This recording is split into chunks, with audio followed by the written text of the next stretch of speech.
What if everything we think we know about death is, well, wrong? What if it's not some final end, but more of a transition? Today, we're going to dive into a really ancient teaching that doesn't just ask that question, it actually claims to show a path to transcend that whole cycle of life and death altogether. So, let's just start with this one idea.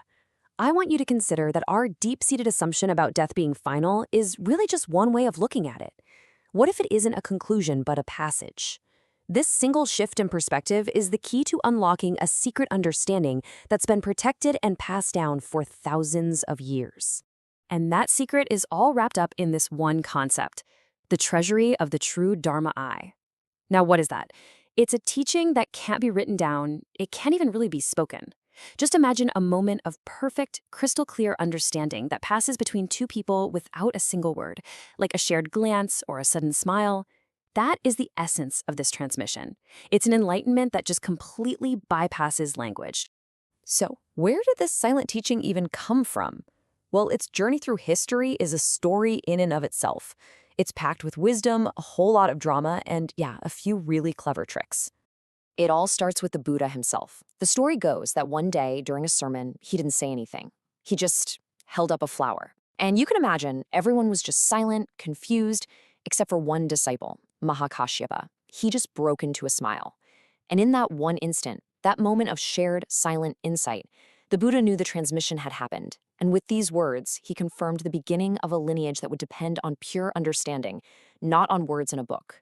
So just imagine this silent understanding, this secret flame, being carefully passed from one mind to the next for 28 generations in India. Pretty amazing, right?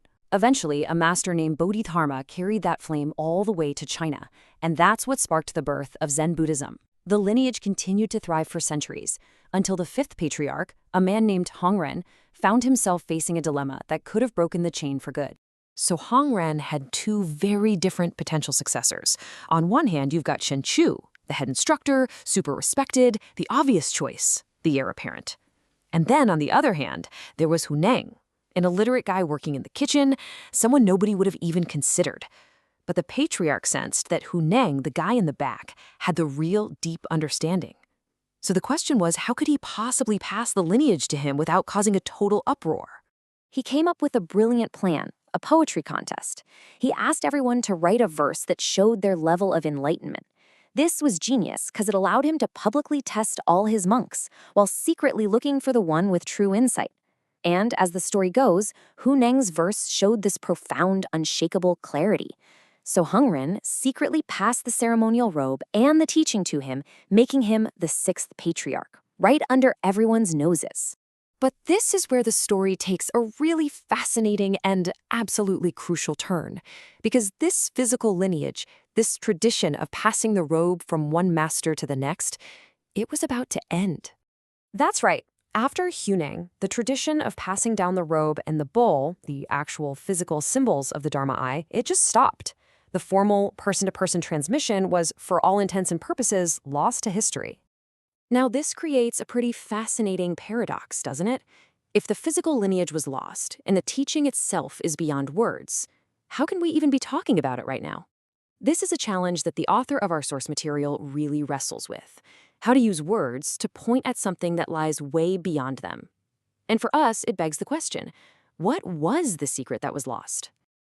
Okay, so to get what they were trying so hard to protect, we have to peel back the history and look at the core of the teaching itself. And it all kicks off with a totally radical way of looking at life and death.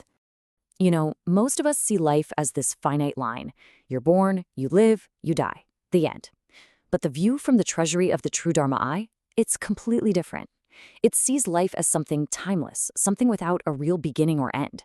What we call death isn't a stop sign at all. It's just a change in form. Let's unpack that a little bit. The teaching says that our fundamental life force, our core consciousness, is eternal. Our bodies?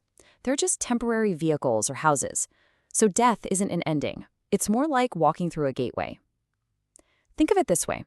From the perspective of the life you're leaving, sure, it's a departure. But from the perspective of what's next, it's an arrival. A death on one side is simply a birth on the other. Okay, so if this is the true nature of reality, why is it so incredibly hard for us to see it? Why does death still feel so final, so scary? Well, the teaching says there are 5 internal barriers that basically cloud our vision. The problem isn't that reality is hiding from us. The issue is the fog we have in our own minds. It's this fog that keeps us from seeing things as they really are. So let's take a look at what creates it. And here they are, the 5 big hindrances. First up is greed, that constant nagging feeling to have more, to hold on to things. Then you've got anger, which is everything from a little resentment to just pure rage. Third is ignorance. And this isn't about being dumb. It's about that stubborn conviction that you already have all the answers. Fourth, arrogance, that pride that makes you look down on others.